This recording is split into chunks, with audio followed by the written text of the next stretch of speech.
Hi. Well, hello, Raheem. Welcome to That's Good Sports. I'm Brandon. I'm still waiting to get hot at the right time, Perna.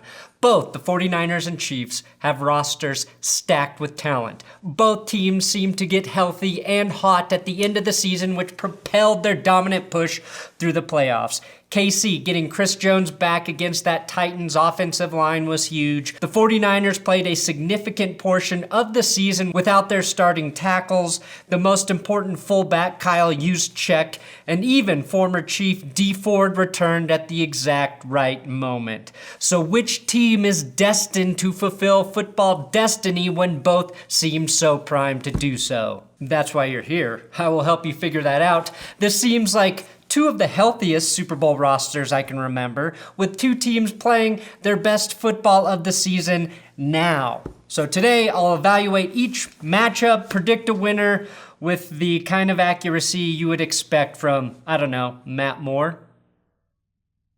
Whew. That's good sports.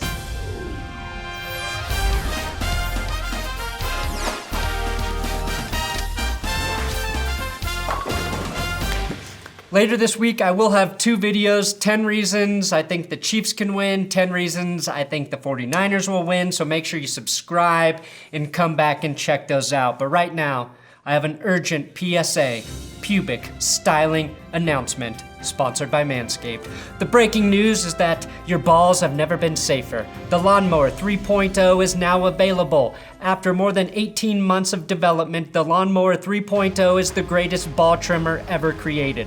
The 3.0 features an LED light to illuminate the darkest crevices when grooming below the belt, a new no-slip diamond textured grip, new anti-tug trimmer guards, and the advanced skin-safe technology that your testes testified in the name of with the Lawnmower 2.0. When we're talking about your package, longer is always better. And the Lawnmower 3.0 packages a longer battery life, up to 90 minutes, and a rapid USB charging port. I have a new promo code, SPORTS20. SPORTS20 will get you 20% off, plus free shipping when you buy the Perfect Package 3.0. Sign up for the replenishment program for 2 free gifts, 20% off, and a replacement blade every 3 months that's compatible with both the Lawnmower 3.0 and 2.0. Yeah, this has been a pubic styling announcement. Coach versus coach. This is an incredible matchup between the two best offensive play callers of this last season. And the way they call football games couldn't be more different. Andy Reid calls plays from his gut, which stores more plays than the servers of stolen plays from other teams at Gillette Stadium. Kyle Shanahan uses his head, a cerebral guy, and has all of his secret plays written on the flat brim of his cool dad hat. Guess what? And this is a big if. If Andy Reid finally wins this game and earns his long-coveted Super Bowl ring, I will permanently retire all fat jokes, even if that ring doesn't fit onto his finger. But seeing Andy Reid on the sideline and Kyle Shanahan on the other is like the before and after photos for emaciation. Kyle also got a great piece of Super Bowl advice from Pete Carroll, who whispered here, if you're on the goal line at the end of the game, throw it. No way they would expect that after what I did. All jokes aside, these really are the two greatest offensive play callers in the game right now. Kyle Shanahan learned from his father, Mike Shanahan, and Andy Reid learned from Mike Holmgren. Shanahan's offense is more horizontal, relying on stretch runs, waggle plays, and crossing routes, while Reid's offense is extremely vertical, using a ton of seam routes to the tight end and deep shots to wide receivers. Reid does have the slight edge when it comes to experience, both in general and in the Super Bowl. Reid was an assistant to the Packers for one Super Bowl win and one loss, plus the one loss he had in Philly in which their 2-minute offense resembled their own coach running down the field. Shanahan obviously went to Super Bowl 51 with the Falcons as offensive coordinator, but he had the opposite problem from Reid. While the Eagles' offense wasn't going fast enough, the Falcons' offense wouldn't slow things down and burn up clock up 25 points, and it was one of the reasons for the greatest collapse in Super Bowl history. However, I think it's fair to say that Shanahan has learned a lot since. Just look at the NFC Championship game. The 49ers threw the ball just 3 times after they took a 27-0 lead in the second quarter. There has never been a more dead-even matchup in terms of Super Bowl coaching, in my opinion, so I award the coaches 0 points for their advantages. They're even. Chiefs offense versus 49ers defense. The focus here is the 49ers pass rush, which may be the best in the league without blitzing. But what I think the 49ers need to do to win this game is to provide tight coverage on the receivers. Duh, idiot. Yeah, cover good. Great analysis, Brandon. Listen, okay? It is hard to tightly cover the Chiefs' receivers. And as good as Patrick Mahomes is, he's completed the 3rd lowest percentage of tight window throws this season. Now, I'm not saying Mahomes can't make those throws, but just like Tom Brady before him with Josh McDaniels, the Chiefs do an excellent job at getting their ball catchers into wide open spaces. An elite combo of play calling, mismatches, and having a QB to extend plays. If the 49ers front can put pressure on Mahomes and he has to make tight window throws, I think you'll see a lot fewer of those big, amazing crossbody throws that go for touchdowns. You can do that shit when Tyreek Hill has to outrun everyone or Travis Kelce sneaks back into the zone soft spots. But if coverage is tight, maybe you see Mahomes try and force a throw that results in a turnover. The 49ers' only chance to win is to steal a possession or two from the Chiefs. Robert Saleh's crew of first-round draft picks has forced 4 turnovers in 3 separate games this season and 5 in the postseason. The Chiefs' offense has been one of the safest in football with the ball, recording 6 games, including the postseason, without a turnover. If Richard Sherman can't find a way to get a pick, or Nick Bosa, Eric Armstead, DeForest Buckner, and Dee Ford can't strip Mahomes like they did to Aaron Rodgers, it becomes incredibly difficult to keep pace with the Chiefs' scoring. Like if you were to try and go thrust for thrust with the male porn star while making love to your girl. It's still called lovemaking if you're watching porn together, right? I think San Francisco needs to hope Andy Reid makes the mistake of giving carries to LaShawn McCoy for some reason and wasting 3 timeouts in the 3rd quarter. Outside of the fact that Damian Williams is the better running back and has scored 5 rushing touchdowns and 2 receiving TDs in the last 3 games, McCoy fumbled the ball 3 times this season on 10 fewer carries to Williams' 1 fumble. Williams is playing like 97% of the snaps right now, so I don't think Shady gets carries unless Williams gets hurt. The area the 49ers can maybe limit the Chiefs is in the short to mid passing game with their linebackers. The strength of Dre Greenlaw, Fred Warner, and Quan Alexander is in coverage. Travis Kelce kills teams whose linebackers can't cover.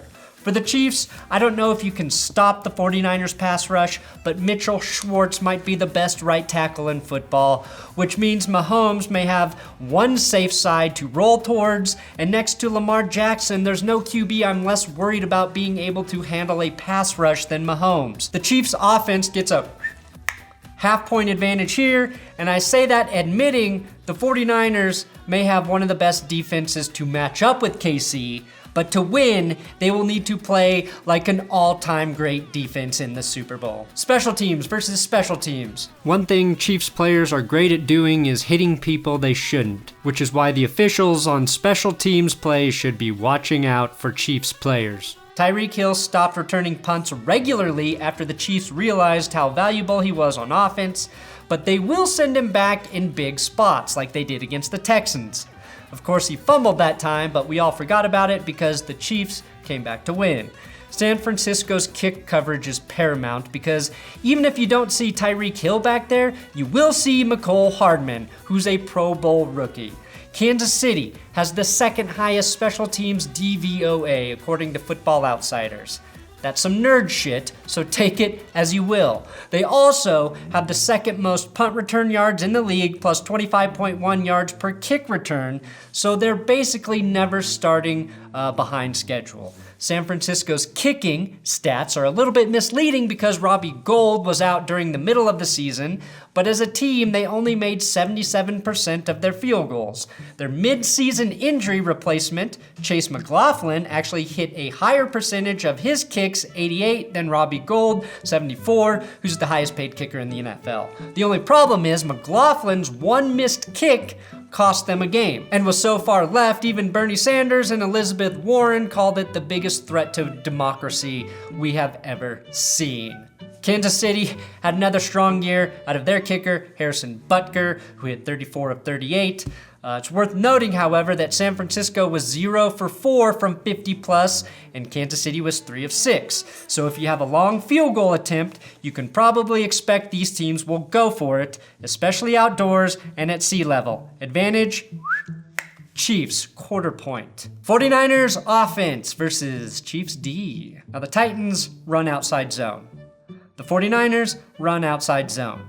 But the Chiefs, who struggled against outside zone all year, limited what the Titans could do offensively and slowly suffocated them into submission. Does that mean they can smother the 49ers outside zone rushing attack? No. Maybe, but no. The reason being, the 49ers not only have multiple backs to execute their run game, they have a fullback and multiple receiving threats to attack with if the defense over-pursues the run. Everyone knows that this offense revolves around Kyle Shanahan's run scheme. And Shanahan is someone who truly gives the ball to the hot hand. Tevin Coleman, Matt Breida, and Raheem Mostert all had over 500 rushing yards this season. Even Deebo Samuel, their wide receiver, had 159 yards and 3 rushing touchdowns. So he's as much of an option as anyone else. That said, I would expect Mostert to get the majority or the Mostert of the carries next Sunday. Not just because he had 200 rushing yards and 4 touchdowns against the Packers, but also Tevin Coleman has been dealing with a dislocated shoulder. He should play, but it's been a little bit of an issue. And we haven't seen much of Matt Breida lately because he's fumbled 4 times in his last 6 games where he's touched the football. This running game is a lot different from Tennessee's. The Titans pound the ball like raw chicken, and the 49ers like to use stretch runs, counters, delays, traps, tosses, whatever bullshit you want to throw in there. So this game could be decided by the play of Kansas City's linebackers and how often they decide to drop Tyrann Mathieu into the box, which could ultimately free up George Kittle down the field in the passing game, something we haven't seen yet in the playoffs. The Honey Badger, by the way, who of course got his nickname for smearing honey all over a policeman's badge as a teenager, has been the star of the Chiefs' defense in the playoffs. Over the last 8 games, the Chiefs' D has held opponents to 15.5 points per game. Steve Spagnuolo has done an excellent job turning them into a Super Bowl unit. However, I'm not sure if the Chiefs can stop tackle Justin Skule in the red zone. At 6'6", 318 pounds, he's a spitting image of Dennis Kelly, who KC had no answer for in the red zone.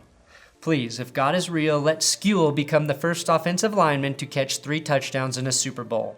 As good as KC has been, I blame lesser Titans and Texans units, and I think the 49ers will have a big, full-point advantage against Kansas City. And finally, the big determiner, Jimmy G versus Patty Mahomes. To me, Jimmy Garoppolo and Ryan Tannehill are very similar, except Jimmy G was smart enough to not limit his penis to just one beautiful woman forever. They play a very similar style of football, but Garoppolo has more weapons in the passing game. The 49ers scored the 2nd most points in the NFL behind the Baltimore Ravens, and for as much as people like to call Jimmy Garoppolo a passenger in this offense, he threw for nearly 4,000 yards and a 2-to-1 touchdown interception ratio, plus an excellent 8.5 yards per attempt, putting him 4th behind Tannehill and also Patrick Mahomes. Garoppolo, though, also had 10 games with a completion percentage over 70 and 2 games over 80. Garoppolo is not a better quarterback than Patrick Mahomes. There's no way to argue that. But it doesn't mean that Jimmy G isn't pretty damn good, and it doesn't mean he can't do enough to win this game. Now, Patrick Mahomes was sacked just 17 times this season. For as much as the Chiefs throw the football, that's incredibly low. Jimmy G, by comparison, was sacked 36 times on 8 fewer passing attempts, which means the 49ers throw more than you think, and despite having a pretty good offensive line, gave up more sacks. I do not have the confidence that Garoppolo can handle a consistent pass rush as well as Mahomes. If Kansas City's front is relentless and they stop the 49ers run game, there's a very small chance Jimmy G carries the offense with like a 400-yard passing game and 4 touchdowns, which Mahomes could obviously easily do. But it's not like Jimmy G can't do that. Garoppolo threw 4 tubular dubulars against the Saints in a 349-yard passing performance in the 49ers' 48-46 win in New Orleans. The only other 4 touchdown games and 300-plus yard performances came against Vance Joseph's Cardinals defense. But I think it would be a stretch to believe that's what Garoppolo will do against the Chiefs in the Super Bowl. Patrick Mahomes has the advantage, which gives the Chiefs the overall point lead. I think the 49ers have a better defense and run game, which usually wins in the postseason. The Chiefs have the X factor on special teams and the better quarterback. I do hate the Chiefs, but I don't hate Andy Reid. In fact, as much as I make fun of him, I really respect the hell out of Andy Reid. There's nothing to not like about him except for the fact that he coaches a division rival. So it gives me no pleasure to pick against you, Andy Reid. Call me crazy, I just think the 49ers are going to win in an exciting game, 33-30, Niners. Thanks for watching another episode of That's Good Sports. Please subscribe here. Again, I'll have 10 reasons I think the Chiefs can win. So for all of the Chiefs fans I just pissed off, I will give your team the credit it deserves in that episode. 10 reasons I think the 49ers can win. So come back this week and check those out. And yeah, Super Bowl Sunday.